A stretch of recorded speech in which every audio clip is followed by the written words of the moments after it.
नमस्कार साथियों, आप सभी का बहुत स्वागत है। मैं हूं डॉक्टर महावीर जाखड़ और आप देख रहे हैं डॉक्टर एम हॉक। साथियों, आज जिस विषय के बारे में बात करेंगे वो विषय बहुत ही डरावना है और साथ में चिंतन करने वाला है। साथियों, अभी कुछ दिन पहले माइक्रोसॉफ्ट के मालिक बिल गेट्स भारत आए थे। उन्होंने अनंत अंबानी की शादी में आए थे और जाते समय प्रधानमंत्री नरेंद्र मोदी जी से बिल गेट्स मुलाकात करके गए थे। और ये बहुत संभव है बिल गेट्स से मुलाकात के समय नरेंद्र मोदी जी ने और बिल गेट्स के बीच में आज जो चर्चा करेंगे उसके बारे में दोनों के बीच चर्चा अवश्य हुई होगी। साथियों, आपको पता होगा भारत में लोकसभा चुनाव होने वाले हैं और अभी आचार संहिता चल रही है। साथियों, लोकसभा चुनाव भारत में हो रहे हैं और भारत के लोकसभा चुनाव से किसी को क्या मतलब हो सकता है। अब साथियों, विचार कीजिए कि भारत की किसी सरकार की विचारधारा किसी देश की विचारधारा से विरोधाभास रखती है। हो सकता है भारत की वर्तमान सरकार किसी अन्य देश की विचारधारा से अन्य राय रखती हो या हटके विचार रखती हो। साथियों, अभी कुछ दिन पहले हमारे पड़ोसी देश मालदीव में चुनाव है और उस चुनाव में इंडिया आउट का कैंपेन चलाकर वहां के राष्ट्रपति की गद्दी पर मोहम्मद मोइजू नामक व्यक्ति प्रेसिडेंट बन गया। साथियों, भारत के पड़ोसी देशों में चुनाव से वहां किस पार्टी को बहुमत आता है और कौन चुनकर आता है, इस बात से भारत और उस देश के संबंधों पर बहुत फर्क पड़ता है। जैसे कि मोहम्मद मोइजू जो राष्ट्रपति बना, उसका रवैया भारत की बजाय चीन को प्राथमिकता देने वाली विचारधारा वाला व्यक्ति था। राष्ट्रपति बना और उसने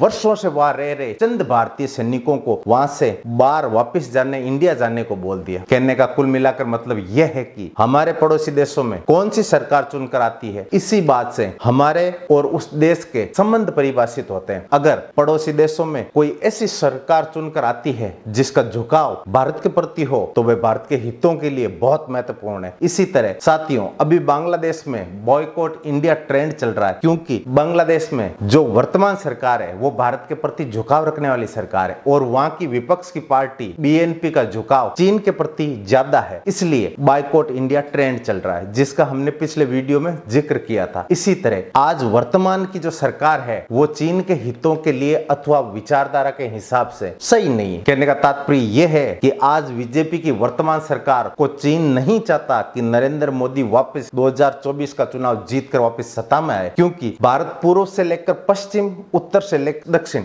अपने इंफ्रास्ट्रक्चर को मजबूत कर रहा है। डोकलाम विवाद हो या अन्य, भारत चीन को मुंह तोड़ जवाब देता है। चीन चाहता है कि 2024 के चुनाव में कांग्रेस पार्टी जीत के आए, ताकि कांग्रेस का रुख चीन के प्रति सॉफ्ट है और वर्तमान सरकार का चीन के प्रति रुख कठोर है। साथियों, आज का टॉपिक इस मुद्दे को लेकर है कि विदेशी कुछ देश नहीं चाहते कि नरेंद्र मोदी की सरकार बने ताकि उनके हित सुरक्षित रहे। इसलिए चीन कोशिश कर रहा है भारतीय चुनावों को हैक करने की, भारतीय चुनावों को प्रभावित करने की। ये पहले भी हो चुका है, यह है पहली बार नहीं है। चीन अपनी पसंद की सरकार दूसरे देशों में बनाने के लिए चीन उन चुनावों को हैक करने की कोशिश कर रहा है। चीन बिल्कुल नहीं चाहता कि उसके पड़ोस में एक मजबूत और चीन विरोधी सरकार हो। इसलिए दुनिया के देशों की नजर भारत में चुनाव है इस पर है और इसमें कौन जीत कर आएगा उसके ऊपर है और उसका देश के प्रति क्या रवैया होगा, यही चीज उनके लिए भी मायने रखती है। भारत का चुनाव कोई आम चुनाव नहीं है। भारत दुनिया का सबसे बड़ा लोकतंत्र है। यहाँ भारत में लाखों करोड़ों लोग वोट देने वाले हैं और दोस्तों, ऐसे में एक खबर आए कि चीन भारत के चुनाव को हैक करने की कोशिश कर सकता है, उनको प्रभावित करने की कोशिश कर सकता है। और ये बात कोई एरा गहरा व्यक्ति नहीं बल्कि दुनिया की जानी मानी टेक कंपनी बोले तो बॉस, डरना जरूरी हो सकता है। आपको लगता है कि भाई साहब माइक्रोसॉफ्ट ने क्यों बोली, क्योंकि माइक्रोसॉफ्ट ने ऐसा ही करतब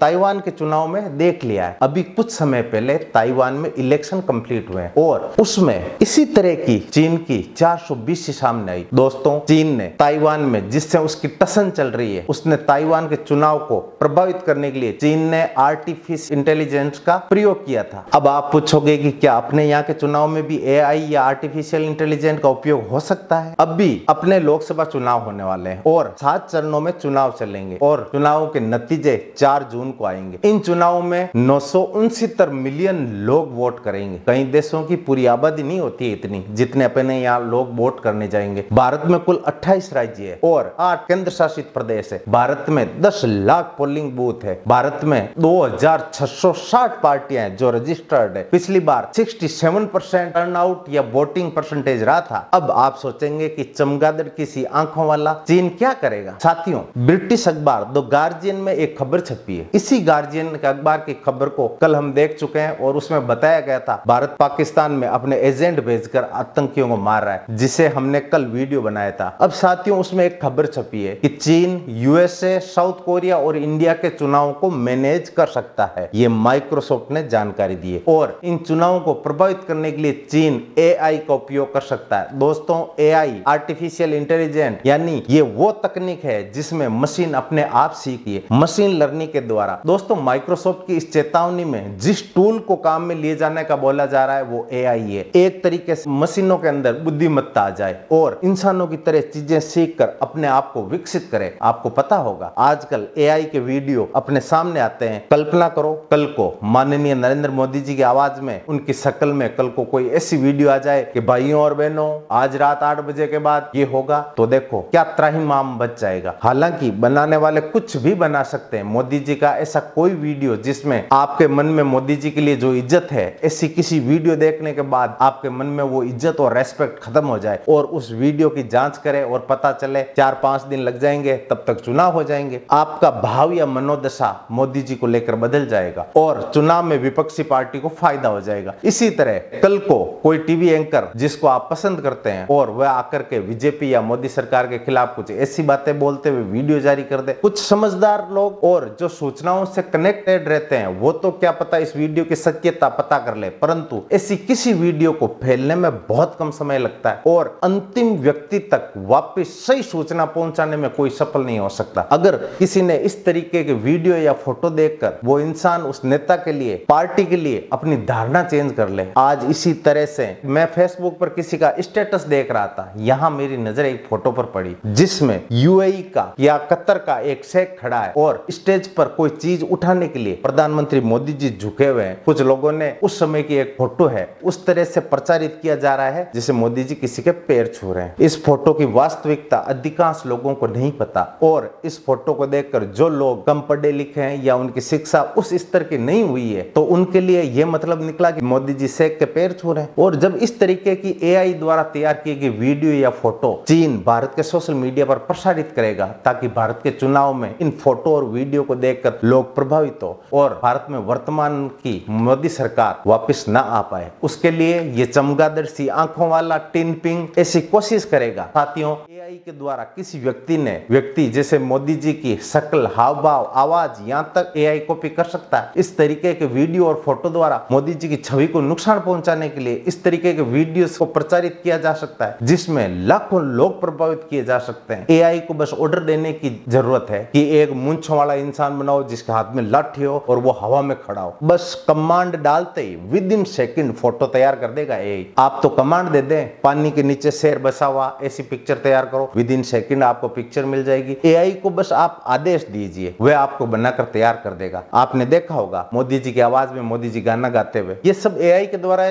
जनरेटेड किए हुए वीडियो हैं। इस तरीके के वीडियो फैलने में बहुत कम समय लगता है परंतु उसकी सच्चाई अगर पता किया जाए तो वह लोगों तक पहुंच ही नहीं पाती। आपको पता होगा कि अगर कोई बुरी बात है तो बिना प्रचार किए एक एक इंसान तक पहुंच जाएगी और अच्छी बात को प्रचार किया जाए तो वो नहीं पहुंचेगी, पहुंच ही नहीं पाएगी। अच्छी बात को बार बार बोलकर बताना पड़ता है। इसी तरीके से किसी वीडियो से या फोटो से लोगों के सेंटिमेंट अचानक से चेंज हो जाए और बाद में पता चले कि वो सब तो झूठ था। किसी भी ऐसे वैसे वीडियो को देखकर लोगों के मनोभाव अचानक से बदल जाते हैं कि यार इस इंसान को ऐसा तो नहीं सोचा था, ये इंसान ऐसा निकला, ऐसा तो इसके बारे में सोचा ही नहीं था, इसमें चाहे वो लोकसभा का उम्मीदवार ही क्यों ना हो। इन सब कारण से उसको हार का मुंह देखना पड़ता है। इसी तरीके से चुनाव मैनिपुलेट हो जाते हैं। चीन वालों ने ताइवान के चुनाव के अंदर एक ग्रुप बनाया था स्ट्रॉम 1376 नाम से। उसने इस तरीके के वीडियो और फोटो ताइवान के चुनाव में खूब सर्कुलेट किए। इस ग्रुप में फेक वीडियो डालते हैं, नेताओं के, उनके परिवार के फेक वीडियो डालना। इस ग्रुप में AI generated meme, photo, news anchor के वीडियो बनाकर डाले गए। चीन ने ताइवान के चुनाव को प्रभावित करने का खूब प्रयास किया क्योंकि ताइवान में जो व्यक्ति जीता है वो चीन विरोधी था, इसलिए चीन ने इस तरह के हथकंडे अपनाए थे। परंतु ताइवान के लोग टेक्नोलॉजी में एडवांस है और वे चीन के इस हथकंडे में नहीं फंसे, मगर भारत जैसे देश जिसमें लोग टेक्नोलॉजी को लेकर उतने अवेयर नहीं है, इसलिए ये तकनीक भारत जैसे देश में बहुत नुकसान पहुंचा सकती है। इसलिए चीन के ऊपर इस बार भी शक किया जा रहा है कि वह भारत के चुनाव में भी ऐसा कुछ कर सकता है। माइक्रोसॉफ्ट ने बताया कि चीन यूएसए और कनाडा के चुनाव में भी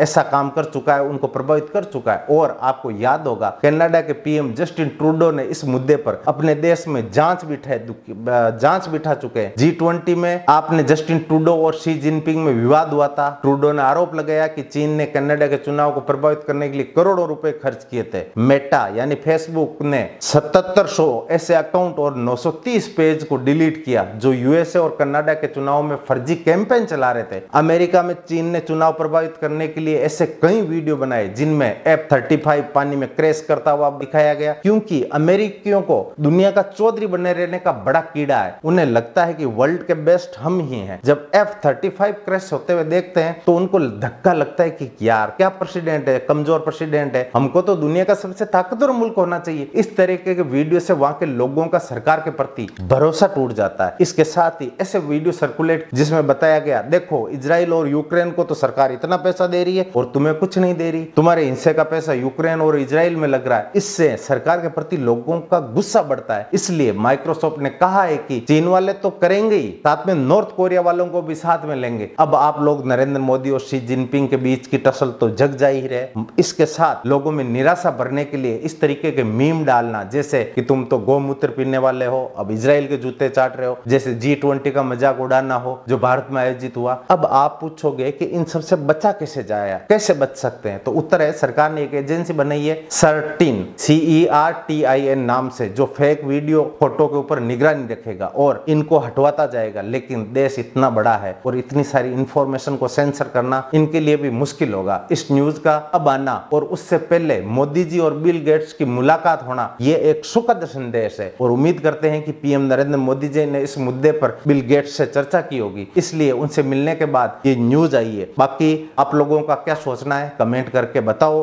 और चैनल को सब्सक्राइब भी कर दो, वीडियो को लाइक और शेयर भी कर दीजिएगा। आप अपना बहुत ख्याल रखिएगा। नमस्कार।